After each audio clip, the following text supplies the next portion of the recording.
Assalamualaikum warahmatullahi wabarakatuh. Halo buat yang suka nonton film perang dan langsung ngerasa jago tembak. Jumpa lagi dengan kami yang suka cerita ngalor ngidul dengan subscriber yang masih bocil. Kali ini kami akan menceritakan sebuah film action dengan judul Sniper 2. Film yang dibintangi oleh Tom Berenger dan dia sebagai Thomas Becket atau sang ahli tembak. Film mengisahkan tentang seorang sniper yang ahli dan sudah pensiun, kemudian karena kemasurannya layaknya abang CR7, dia diberi tugas misi penyelamatan yang penuh resiko. Mampukah dia mengemban tugas mulia itu dengan posisi membidik cicak?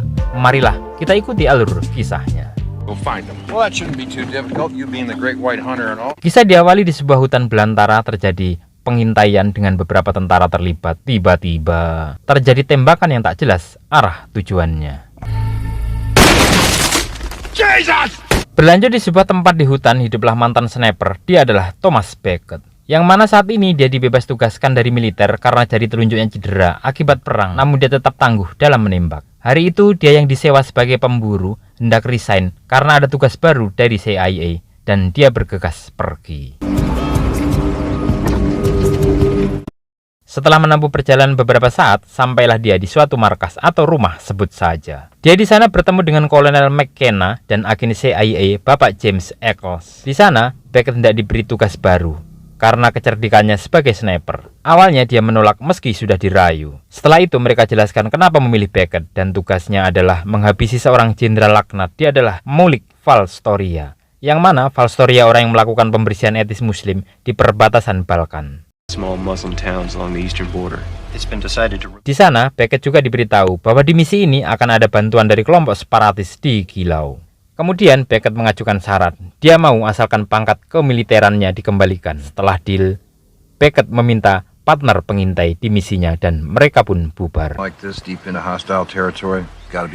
Berlanjut di markas militer, terlihat Becket dan pangkatnya dan datanglah Cole, orang yang akan menjadi partnernya. Cole ini adalah seorang tahanan militer akibat menghabisi perwira pengkhianat dan dia akan bebas jika misi ini sukses. Setelah mereka ngobrol tanpa ngopi, Becket setuju dan dapat chemistry positif dari Abang Cole.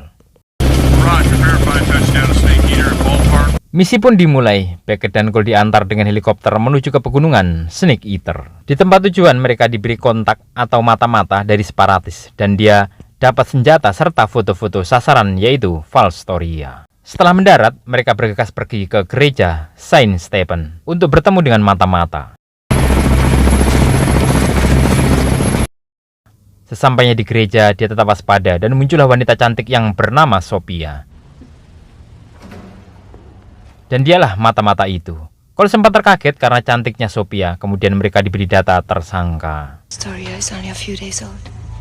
Kemudian mereka bersama Sophia diajak keliling untuk dijelaskan prosesi sniper atas tersangka Valstoria. Sergeant Beckett's rifle was our one priority. Saat malam hari, Sophia mengajak mereka singgah, kemudian diberi senjata dan arahan jika terpojok mereka harus lari ke gereja. Kemudian Sophia pergi dan mereka menyiapkan segalanya. Dari sebelum subuh, Becket dan Cole sudah siaga di posisi tembak. Mereka mencari posisi paling enak. Saat pagi tiba dengan segala kesejukannya, tibalah Valstoria di gedung itu. Becket dan Cole bersiap mereset tembakan dan menentukan arah angin serta sudut koreksi. Saat iring-iringan mobil tiba, dengan cepat Becket bersiap dan fokus. Waktu yang mendebarkan pun tiba. Dengan keyakinan dan konsentrasi tinggi, awalnya Becket sempat agak terkendala dengan pandangan. Dengan gesit, dia selesaikan. Dan misi pun sukses. Mereka segera kabur dan terdengar kekacauan di kota itu. Awalnya dia harus ke gereja, namun situasi berubah dan dia pergi ke stasiun kereta api listrik. Saat terjadi razia, satu petugas naik. Dengan cepat Becket menghajarnya dan kereta diarahkan terus menabraki mobil para polisi. Dan terjadilah serangan sporadis dari anak buah Valstoria.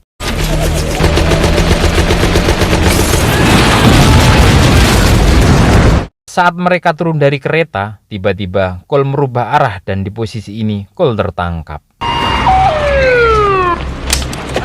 Dari pusat komando terus memantau perkembangan mereka. Kemudian Cole dibawa ke penjara bawah tanah untuk diinterogasi, namun dengan gigihnya dia terus bungkam 1000 bahasa. Berpindah pada Beckett, dia pergi mencari aman ke rumah Sophia. Kemudian Sophia menjelaskan bahwa Cole ditahan di penjara Sponza. Di penjara, Cole tertidur dan terlihat Pak Pavel, seorang yang menjadi target pembebasan dari Cole. Kemudian Sophia bersama Beckett menuju ke ruang senjata rahasia. Setelah pilih-pilih senjata, datanglah dua laki-laki dan dia kakak Sophia. Dan ternyata pemberontak yang dimaksud hanyalah mereka bertiga. Di sana kakak Sophia bercerita bahwa akan ada pemindahan tahanan ke Pozarevac, di mana tempat itu sangat-sangat sadis. Beckett menyusun strategi dengan mereka. Hari itu waktu pemindahan Cole dan kawan-kawan di penjara. Mereka diarak di dalam truk militer. Terlihat kakak Sophia dan Beckett bersiap. Saat truk terus berjalan, tiba-tiba Sophia berhenti mendadak dan terjadilah serangan-serangan upaya pembebasan Cole.